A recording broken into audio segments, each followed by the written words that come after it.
왓챠에서 슈가룬 보다가 베리베리 뮤뮤가 슈가룬 옆에 있어서 그냥 베리베리 뮤뮤를 적어놨는데 일이 뒤지게 커져서 예정보다 서둘러 정주행을 해버렸습니다. 어쨌든 2004년에 뮤뮤가 SBS에서 방송할 때 저는 초등학교 2학년 시절이라 열심히 챙겨봤었지만 25살이 돼서 지금 보니 다시 축두엽이 다쳤나 생각이 들 정도로 애들 컨셉이나 대사들의 수위가 아동용 치고는 너무 셌는데요. 그래서 아니 원래 내가 이렇게 봤나 하며 병원 MRI 검사 예약할 뻔할 때 알고 보니 한국의 눈물 나는 로컬라이징으로 많이 순화해서 방송했다는 걸 알았습니다. 야후 동구닥다. 역시 짱구 노래방 씬을 가요로 채웠던 대한민국.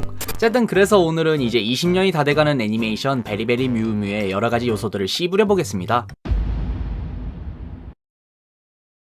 베리베리 뮤뮤 스튜디오 피을에서 2002년에 만든 세일러문 느낌의 배틀 마법 수녀물입니다. 그래서 그런지 작중에서는 세일러문 형상의 무언가가 패러디돼서 등장하죠. 그리고 패러디하면 빠질 수 없는 게 베리베리 뮤뮤에서 등장했던 제작사의 다른 작품인데요. 4화에서 민우와 같이 갔던 놀이공원 유령의 집에서는 익숙한 피아노가 보이며 배경음으로 봉고차 후진음이 은은하게 깔리기 시작하며 이 친구도 베리에게 스멀스멀 다가오고 뒤에는 익숙한 초상화에서 본체가 나오기도 하죠. 여기서 나온 패러디 요소는 학교 괴담. 이것만 보고 눈치채신 분들은 저랑 동년배인 투니버스 황금기 세대라고 생각하는데요. 근데 뜬금없이 학교 괴담이라 할 수 있지만 앞서 말했듯 베리베리 뮤뮤를 스튜디오 PL에서 제작해 같은 제작사의 작품인 학교 괴담의 역대급 스토커 빌런인 베토벤 유령을 패러디해서 까메오를 시켰던 건데요.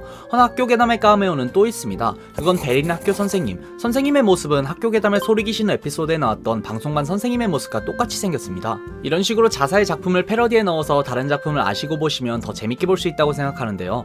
허나 이 작품이 재밌는 이유는 이런 패러디 요소뿐만이 아닌 작중 내에서의 컨셉입니다. 베리베리 뮤뮤, 세일러문의 계보를 따르는 배틀 마법소녀물이지만 마법소녀라고 하기에는 컨셉 자체가 생각보다 과학적입니다. 아이들이 싸울 때 연출은 영락없는 마법소녀물처럼 반짝반짝한 거 발사하며 뿅뿅 거리지만 이 애니의 컨셉은 이리 못해 사기라는 진짜 살면서 처음 들어본 멸종위기 동물들의 DNA와 결합해 동물의 힘을 받은 5명의 미소녀 전사들이 악을 물리친다는 스파이더맨이나 동물 DNA다 사우루스 같은 히어로 컨셉이랑 지금 보니 동물 척은 뭐예요? 옛날에 보나 지금 보나 기술들은 전부 마법 같지만 컨셉은 과학적인 DNA 같은 요소가 들어가 약간 과법 느낌입니다. 어쨌든 이런 과학적인 요소로 다른 마법 수녀물들과 차별점을 주고 적들의 설정도 3억년 전 지구에 살던 인류의 선조로 후세대 인류가 지구를 그지같이 멸망시키고 있어 찾아왔다는 환경오염의 문제에 대해 경각심을 주는 교훈적인 모습도 보여줍니다. 허나 이런 친환경적인 설정보다 더 중요하다고 생각하는 설정은 노림수가 보이는 꼴림 포인트인데요.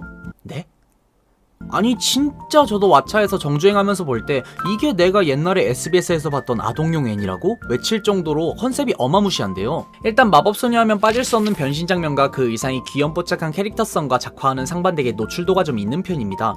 웨딩피치나 세일러문 같은 그냥 멀리서 봐도 길쭉길쭉한 갈치 같은 친구들과 다르게 얘네들은 육등신의 귀여운 느낌인데 옷은 어디 학교 일진 출신인지 짧은 치마 같은 노출도 있는 의상을 선호합니다. 거기에 아까 컨셉이 동물의 DNA를 결합해서 변신한다고 했는데 이 DNA 정보가 들어있는 스톤을 몸에 심는 형태로 변신이 시작합니다. 헌데 이 스톤 넣는 위치가 이마 같은 건전한 위치부터 등짝 날개 쭉지, 쇄골과 가슴 사이, 배꼽, 그리고 오른쪽 위터벅지. 어렸을 때 봤을 때는 그냥 저 누나들 변신하는 갑다 이러면서 봤는데 지금 보니 아동용이라고 하기에는 과한 설정인데요. 허나 이 노렸다는 컨셉은 주인공 홍베리가 가장 돋보입니다. 앞서 말했듯 스톤 넣는 위치부터 예사롭지 않아 다른 애들은 조금씩 스톤 넣는 위치를 보여주는데 베리만 거의 보여주는 장면이 안 나오는데요. 거기에 다른 애들은 고래, 인꼬, 원숭이, 늑대 같은 무난무난한 동물들의 DNA라 변신한 모습이 별로 모해하지 않아.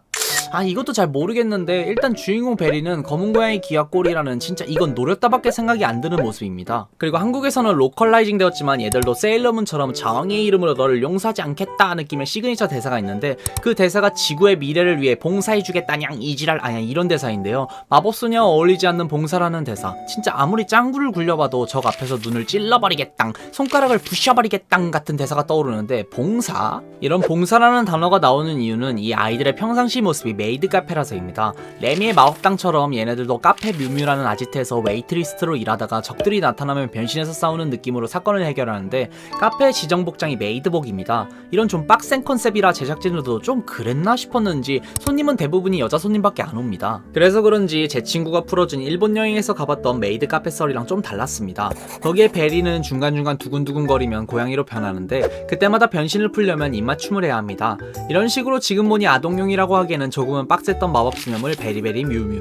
헌데 그럼에도 항마력 딸릴 때마다 허벅지 꼬집으면서 재밌게 정주행했던 이유는 매력적이고 귀여운 캐릭터 때문인 것 같은데요. 이 만화는 5인 체제의 마법 수녀물로서 활발, 귀엽지만 싹수 없는 친구, 찐따미, 똥꼬발랄, 눈나미 같은 지금도 재밌게 볼만한 캐릭터성의 각양각색의 캐릭터들을 보여주지만 원래는 베리 같은 고양이 컨셉의 힘의 아즈미라는 캐릭터 1인 체제였다는데요. 허나 제작진들이 5인의 슈퍼히어로 컨셉으로 바꾸자 해서 지금의 베리베리 뮤뮤가 되고 힘의 아즈미라는 캐릭터의 컨셉은 주인공 홍베리로 넘어왔는데 힘의 아즈미의 컨셉이 너무 아쉽습니다. 옛날이나 지금이나 검은 고양이는 귀엽고 남녀 불문하고 스파이더맨의 블랙캣이나 안녕 마이레디 같은 요망한 캐릭터성이 보장되는 정말 호불호 없이 매력적인 캐릭터가 많은데 이 컨셉을 그냥 엎어버린 게 너무 아쉽네요. 한 번 정도는 딥블루인지 올블루인지가 흑화시켜서 나와도 괜찮았을 텐데. 어쨌든 그런 원본의 애정 때문인지 아니면 그 옛날 트렌드가 그런지 5인 체제의 팀이지만 베리베리 뮤뮤도 주인공 베리에게 중요한 역할을 대부분 몰아주는 느낌이 강합니다. 일단 리더 컨셉인지라 허벅지 초커, 벨트? 뭐 이 부분의 위치도 다를 뿐더러 마무리 공격은 무조건 베리고 다들 기술 하나로 원툴인 반면 베리는 무장이 3개로 기술도 반짝이 플래시부터 내 맘의 핑크가 버블버블까지 고루고루 존재하죠. 허나 이런 기술뿐 아닌 베리를 밀어준다는 느낌은 러브라인인데요. 다른 애들도 러브라인이 있었지만 민투와 루비는 서로 엮이고 똥꼬발랄은 악당 중 꼬맹이와 몇 타 정도 엮이고 초록색 더듬이 친구는 패션 테러리스트와 마지막 잠깐 기류 있고 뭐가 없습니다. 이런 식으로 주연급 아이들의 러브라인은 없지만 주인공 베리는 풋풋한 남중생, 츤데레 금수저, 얀데레 에일리언과 엮입니다. 먼저 풋풋한 중학생 컨셉의 황민우를 보면 민우는 베리가 일편단심으로 극중 내내 좋아하는 티를 팍팍 내고 막상 민우 앞에 서면 아이고 남사 시려워 하며 수줍은 모습을 보여주는 전형적인 짝사랑 상대 캐릭터인데요. 그러면서 썸도 타고 풋풋한 모습도 보여줍니다. 그리고 13화부터 베리가 민우에게 초커를 선물 받는데 일단 방울 달린 초커를 준다는 게 웃기지만 그때 대사가 과간입니다.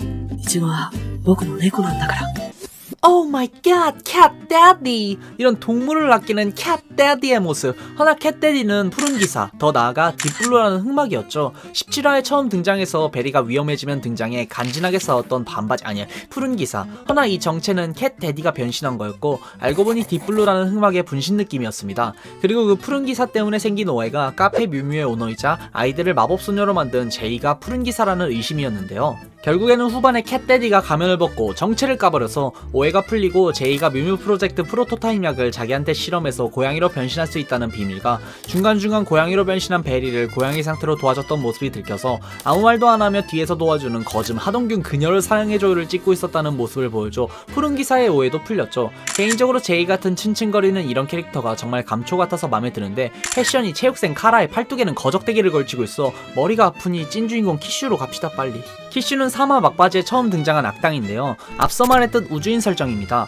그래서 그런지 처음 등장하자마자 인류에게는 아직은 이른 에일리언식 썸탈 꼬얌을 시전해 기술 뽀뽀를 갈겨버리는데요. 오우씨 에일리언 스타일. 이런 에일리언 스타일 노빠꾸 썸탈 꼬얌은 계속되지만 초반에는 몰랐죠. 이놈이 진짜 찐 남자 주인공이란 걸.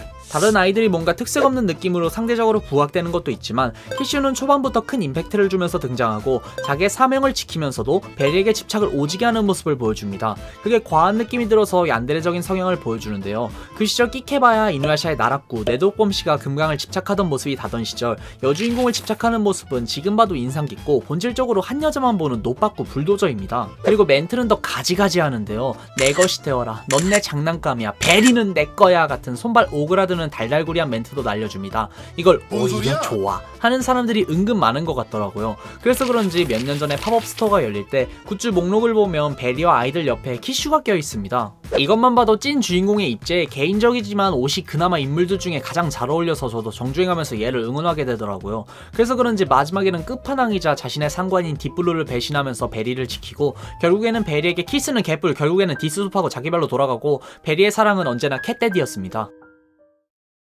지금까지 옛날에 봤던 베리베리 뮤뮤에 대해 씹으려봤는데 저는 옛날 초딩 시절 사랑이니 뭐니 알았겠습니까? 그냥 크리처 모습과 은근 전투씬 재밌어서 봤죠. 헌데 다시 보니 캣데디보다는 불도저식으로 들이댔던 키슈가 더 좋았던 것 같아요. 그래서 개인적인 생각이지만 다가오는 2022년에 베리베리 뮤뮤가 리메이크인가 후속작인가 나온다니 그때는 키슈랑 이어졌으면 좋겠다는 개인적인 감상 남기며 오늘은 여기까지!